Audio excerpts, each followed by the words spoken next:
Shalom again, everyone. In my recent video teaching titled Yeshua hyphen a Pharisee with a big question mark, I should have included the prophecy of Messiah ben Joseph, or we say in Hebrew Moshiach ben Yosef. And there may be a point number 11 there, since Yosef was the 11th son of Jacob, Israel. His name was changed to, as you probably know. And this is referred to in prophecy and even within Judaism, within the Talmud, as the suffering servant Messiah. Of course, there's only one Messiah, but they say there's two. The first one, the suffering servant, Messiah ben Yosef, he's referred to as. And we'll see this in the scriptures. But you can just do a Google search, now that you're online, for Messiah ben Joseph. You can do it in the English or probably the Hebrew as well, and do your own research. You'll find some very interesting information now that's online, and you can even see Talmud and Tanakh, Old Testament, as we know, and there's a lot of scriptures, even in the Brit Hadashah, that are compliant with this. And for example, on Wikipedia, I'll give you a little quote here. Under that title, I searched for Messiah ben Joseph. It brings out, and I'm just going to quote a little section of it. You can go down and look at the traditional teaching of that within Judaism. But it says here, I'm going to break into it. According to Sa'adia Gaon, this is an 8th to 9th century CE Rebbe, and he says here, according to him, the need for his appearance, Messiah ben Yosef, he's referring to in context, will depend upon the spiritual condition of the Jewish people when it's time for him to come. So the spiritual condition is going to tell a lot about him. He's going to carry some big badge of honor and be the Moshiach ben David, or is he going to be more of a suffering, lowly servant? Notice here, I'm going to continue here. It says the spiritual condition of the Jewish people in the Sefer Zerubbabel and later writings within Judaism after his death. This is Moshiach ben Yosef. Notice this. They know that the Messiah ben Joseph is going to die. Some will probably say he'll die in battle, but it's more of a spiritual battle, and we understand it from the Brit Hadashah. But he does die here. After his death, a period of great calamities will happen upon, or will befall, Israel. So it says a period. How long a period? Well, it's been about 2,000 years now. A period of great calamities will befall Israel. But the Almighty, Hashem, God, will then resurrect the dead and usher in the Messianic era. So we haven't had the resurrection of the dead yet, even according to the Brit Hadashah. So he says this will happen in due time, but it says God will then resurrect the dead and usher in the Messianic era of universal peace. This is where it's getting into Moshiach ben David here. But notice this. I'm going to continue the quote here. Messiah ben David will reign as a Jewish king during the period when the Almighty God will resurrect the dead. Most Jews believe that the third temple will be built during this era. And we can go to Ezekiel chapter 40 through 44, and this is where they see a description of a temple. We don't find this exact description similar to the first and second, but there's some differences. And so there's many who, even in Judaism, it says here, most of them are looking forward to a third temple being built. Nevertheless of that, let's stay on topic of this here. It's interesting to note how the Tanakh, most Christians say the Old Testament, and the Brit Hadashah, and even the Talmud here explain that the Mashiach will come as Moshiach ben Yosef, also known as the suffering servant, and Moshiach ben David, or David, we say. The kingship role of the Messiah as king over all the earth, this universal peace, shalom. When his people are ready, it says that the David will come on the scene when his people are ready. Interesting. Fits in with Revelation chapter 19, verse 7, right? Anyway, two Messiahs, though, but only one Messiah. So it's, in other words, two comings of the Messiah, but he's going to be the same Messiah. And this is understood with even in the Talmud. This is ancient rabbinic prophecies of the Messiah. Of course, most of Judaism doesn't like to talk about that today. They haven't had that suffering servant, someone to fulfill that. And it's kind of hush-hush, and most don't know about it. But I'll give you a little tidbit of it here in the Talmud here. We'll see in the Babylonian Talmud, Tractate Sanhedrin, Folio, that's F-O-L-I-O, 98a. So if you didn't get that, I can send you, or I'll put the link on this video teaching. Just send me a comment. I'll give you that. You can search it, Google search that, and go down to verse 33. You can read all in context as you want. It's very scholarly written, kind of hard to understand for the common folks out there. But the great minds in Judaism understand this. And I'll pick up in verse 33 here, where it says, Rebbe Alexandri said, Rebbe Joshua, or Yeshua, opposed two verses. He's finding an opposition in two verses here. It is written, and behold, one like the Son of Man came with the clouds of heaven. Okay, one prophecy of the Messiah. Whilst elsewhere it is written, behold, thy king cometh unto thee. And then it says, lowly, and riding upon an ass, referring to a donkey, of course. This is what I'm just kind of quoting. It says ass in here in the Talmud. If they are meritorious, you can Google search that. It's referring to being, if they are deserving of the Messiah. This is talking about the spiritual condition of the Jewish people at the time he comes on the scene.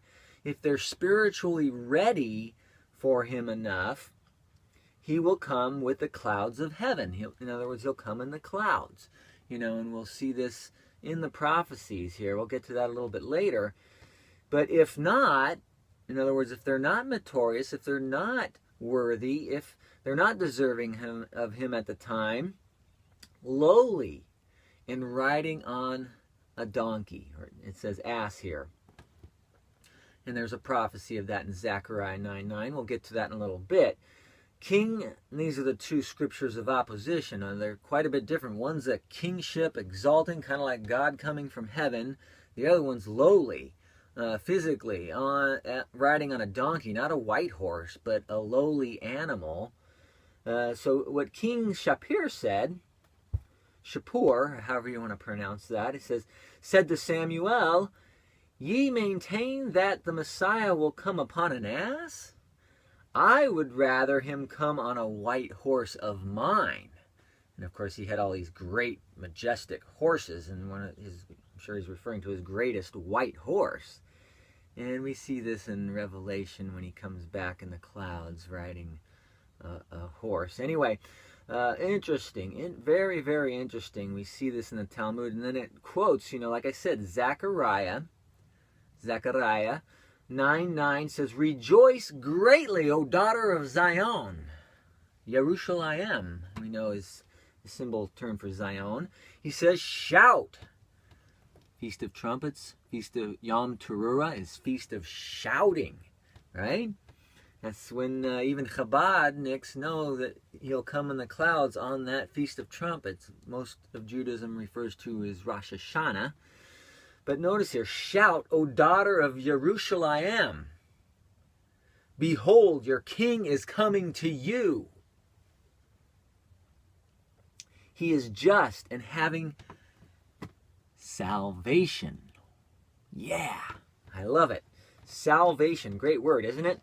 But lowly and riding on a donkey. What? A colt.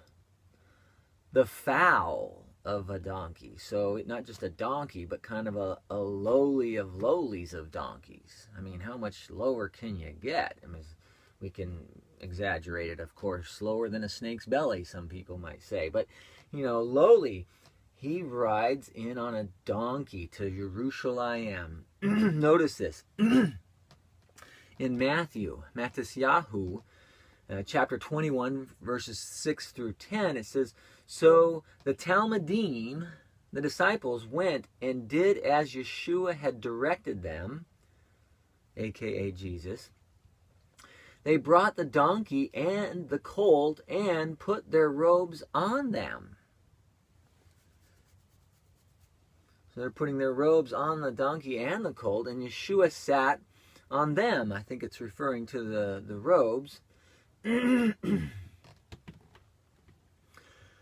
of like saddling them with their robes, not even having a good royal saddle or an animal here.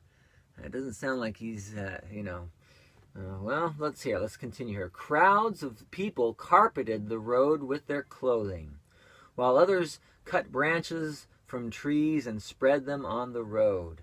The crowds ahead of him and behind shouted, 'Please deliver us, O the son of David.'" You know, they're looking for Moshiach ben David here.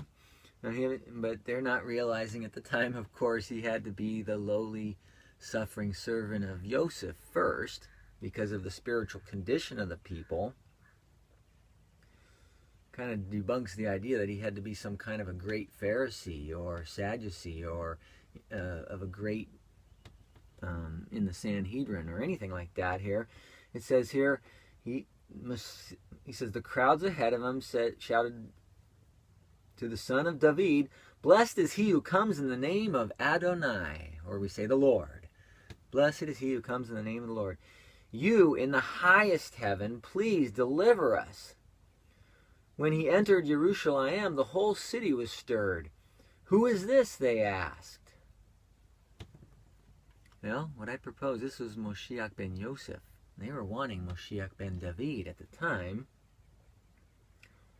Here we're looking to that prophecy, as it says in Daniel, chapter 7 and verse 13 here. It says, "I was watching in the night visions, and behold, one like the Son of Man."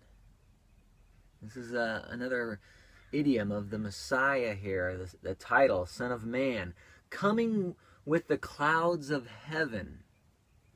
This is referring to the coming in the clouds of heaven again. "He came to the Ancient of Days," of course referring to the Father, Avinu Makinu, our Father, our King. So here we see in Daniel 7:13 the Moshiach ben David, a prophecy of that.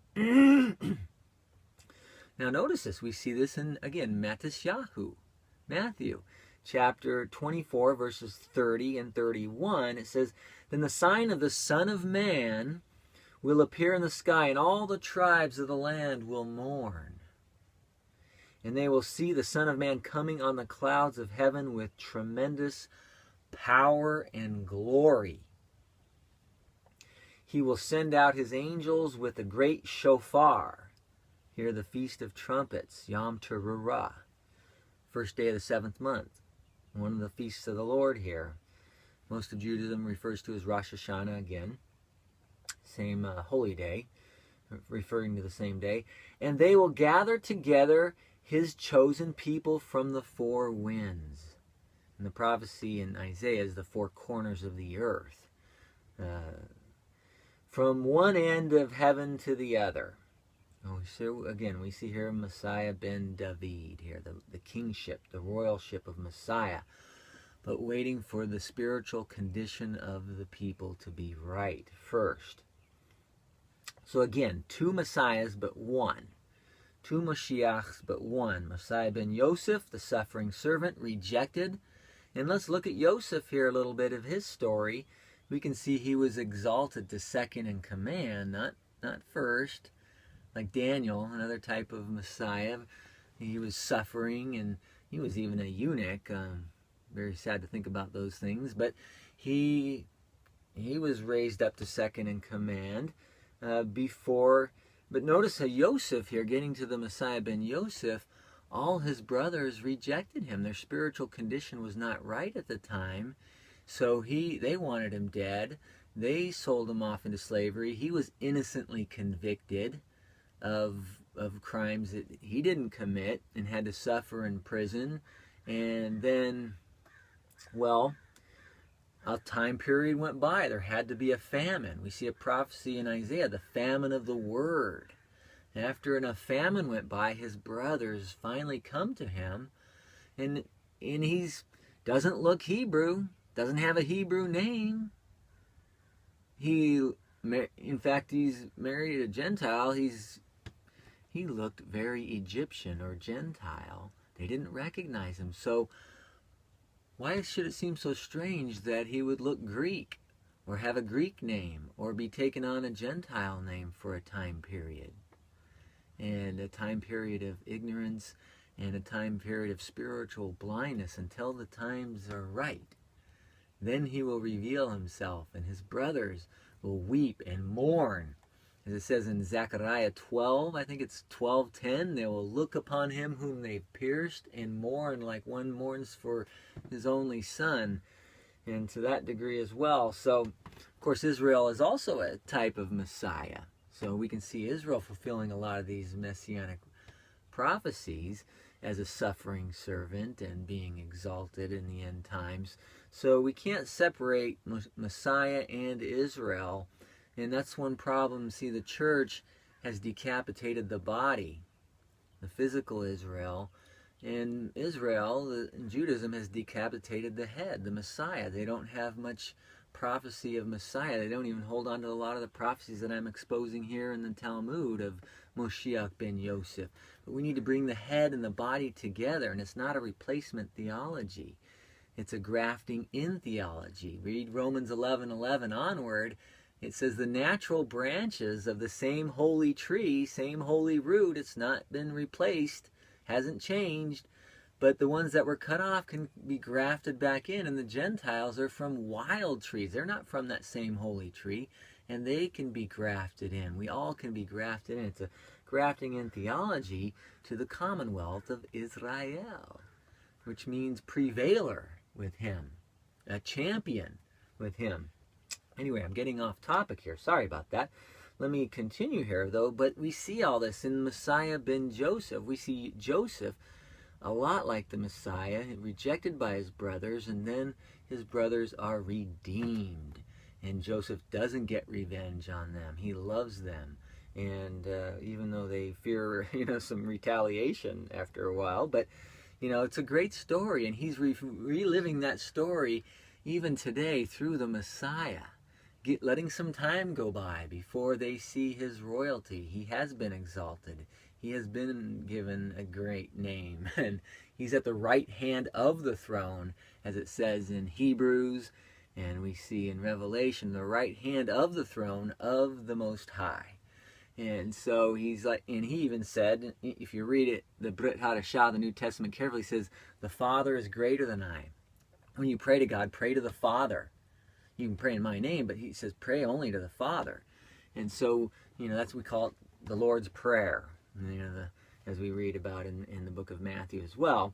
So, anyway, don't want to get too off on tangent here, but we see that David, the Messiah ben David, is a royal, even though David suffered as well and went through false accusations and had to run for his life but we see him as the Messiah ben David, as the royalty, the kingship. He is the king that brought Israel back together after being divided through what King Saul had done, and dividing the kingdom, and then going with David and going with him, and now he brings the 12 tribes back together under one king. And so the Messiah ben David is going to do that too, with a wonderful, awesome plan that we couldn't even make up on our own if we could. And no movie could, but he is fulfilling it in an awesome way, and the blueprints of that plan are all in the scriptures here.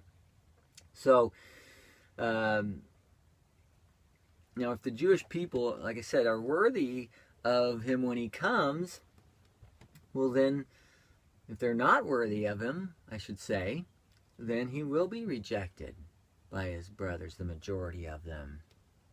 And he will come into Jerusalem lowly on a donkey, not on a white horse the first time. Innocently convicted, as I said, much suffering and even death. So this is in the prophecies of even ancient Judaism, that that the Messiah ben Yosef will even die, but then he'll come back. So, but getting back to my original point that connects to the previous video teaching I did on Yeshua, was he a Pharisee? None of this Messiah ben Yosef ties in or fits the role of a prestigious Pharisee or Sadducee. And again, go back to the 10 points I gave on that video teaching. He didn't need a badge of honor to establish credibility. He came lowly, as it says here in Philippians chapter 2 verse 7, but he made himself of no reputation, taking on the form of a bond servant and coming in the likeness of men. He spoke in parables. I didn't point this out in the previous teaching. He says he spoke in parables so that the majority would not understand. He was not trying to establish credibility to convince and save everybody as Messiah ben Joseph. He said, as it says in Matthew chapter 13, verses 10 through 13, it says here, and the disciples, his Talmudim, came to him and said to him, why do you speak to them in parables? I mean, aren't you trying to convince them that you're right? Why are you speaking in parables, is what they're asking him. And this is his answer. He says, and answered and said unto them, because it has been given to you to know the mysteries of the kingdom of heaven, but to them it is not given. And I propose yet. Not given to them at that time. Verse 13, therefore I speak to them in parables, because seeing they do not see, even if he spoke in plain language, and hearing they do not hear, nor do they understand. So then in verses, we go back to Proverbs 25 verse 2, it is the glory of the Almighty to conceal matters, and it is the glory of kings to search these matters out. So we're to be truth seekers. We're to be seeking it. And that's why he spoke in parables. He wants us to appreciate this truth, not just spoon feed us everything, and we'll appreciate it more as we seek and as we figure things out, and we have those aha moments, we call it. Notice jumping down to verses 34 through 35 of Matthew here. All these things Yeshua, aka Jesus, spoke to the multitudes in parables, and without a parable he did not speak to them. Wow. So he explained the parables to his disciples privately, but he, when he spoke to the Pharisees and the public that he was not teaching these things privately to at the time, then he spoke just in parables. In other words, be careful if you're going to take him too literally. So he came as Messiah ben Yosef to witness it with power and with spirit and with signs and wonders. As it says in Malachi, healing on his wings is what it says in, I think, chapter 3 or 4 at the end there. Healing on his wings, and he'll be a healer. He'll be doing miraculous healings. And so will his disciples. Now, another thing is he will rebuke and expose the lack of meritoriousness, we could say. The lack of righteousness, the spiritual condition was not right. He corrected certain issues of halakha, as they say, oral Jewish law. You read the book of Matthew, you'll see that more than, and even the Apostle Paul, when he was rebuking the law, it was sometimes, he never rebuked Moses, he never spoke against Moses, and I can prove that even though most of Christianity still hasn't understood that yet. Anyway, not to get off on topic, but he came to suffer and to die. We see this in Isaiah chapter 53. And to inaugurate a new covenant. We have this prophecy of the new covenant in Jeremiah 31:31 through 33. And go to chapter 32 of Jeremiah. We see a new covenant, a Brit Hadashah, and a new spirit to go along with it. And to write the laws in the hearts and in the minds, not abolish them, but write them in there so we'll want to do them and we will love them. And it's going to be wonderful, not a burdensome, not heavy burdens at all. So we're going to love these commandments. It's also in Ezekiel. I think it's Ezekiel 9, definitely Ezekiel 36.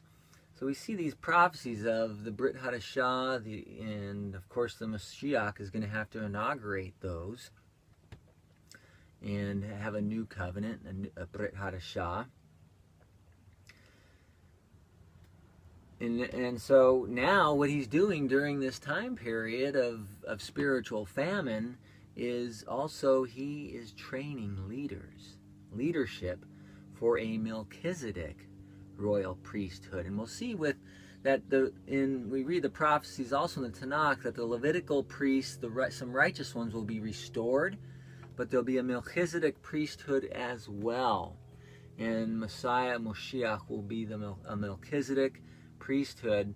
And we could read about this in Hebrews, the book of Hebrews. And I'll just quote a little section here in chapter 7 before I close out here. And thank you for your time and listening so far, if you're still listening. But here in Hebrews chapter 7, verses 11, and I'm going to continue a little bit here. It says, "Therefore, if perfection were through the Levitical priesthood, under it the people received the Torah, what further need was there for another priest should rise up according to the order of Melchizedek, and not be according to the order of Aaron?" He's not going to be an Aaronic priest or even a descendant of Aaron. "For the priesthood being changed, of necessity there is also a change in the Torah." Meaning that and we understand the prophecies of the Moshiach will be from David, not Levi. He'll come from Judah. It'll be, notice this, and it continues that and explains that in here. It says, "For he whom these things are spoken belongs to another tribe." What tribe is he talking about? "From which no man has officiated at the altar. For it is evident that our Lord, Yeshua, Master, from Judah, of the tribe of which tribe Moses spoke nothing concerning the priesthood." So we know that the Mashiach, he'll be like a high priest as well. He'll fulfill that role as well. And he doesn't have to be of Aaron. Now you look at the Pharisees of the first century, even Paul, if you go to Philippians chapter 3, he says, "I was a Hebrew of the Hebrews, I was a Pharisee of the tribe of Benjamin." So how, they're supposed to be Levite priests. How did other tribes get involved with the Sanhedrin? I mean, anyone got an answer for that? Shouldn't the Sanhedrin and the priesthood of the second temple be all Levite priests only? I mean, how does Benjamin get in there? Saul was from Benjamin, but he was a king. He wasn't made a priest. And so only Levites were supposed to be the priesthood of the first and second temples. But we see, and this is a problem with Rehoboam and Jeroboam, we call him Jeroboam, when they started taking out the righteous Levitical priests and replacing them with the young leaders that basically, yes man, put them in charge. this is where Judaism started going off. And eventually we've got the whole Hellenization and Babylonianism and all the idolatry and all the trials and difficulties and holocausts and slaveries and captivities, the Babylonian, the Syrian, the Assyrian, I should say, and the even the Egyptian for that matter. When compromise happens, bad results follow sooner or later. But he has a plan of redemption, a wonderful plan. And so through a high priest, that's going to be the best one that's ever been, of a high priest over the covenant, the Brit Hadashah. And so we should be able to see this, the Messiah ben David, when his people have made themselves ready, when they've become ready and worthy enough, as it even says in the Talmud, as it says in the New Testament, as many people call it, the Brit Hadashah, and even in the Tanakh, we can see these prophecies. For example, in the Brit Hadashah, the Revelation chapter 19, verse 7 here, it says, "Let us be glad and rejoice and give him glory, for the marriage of the Lamb has come. His wife has made herself ready." So again, like I said earlier, not a replacement theology here, but a grafting in theology. Grafting in, being one. Grafting in the human race, whoever wants to be grafted in. Not replacing Israel, but grafting in to glorify him. Not replace, but graft in.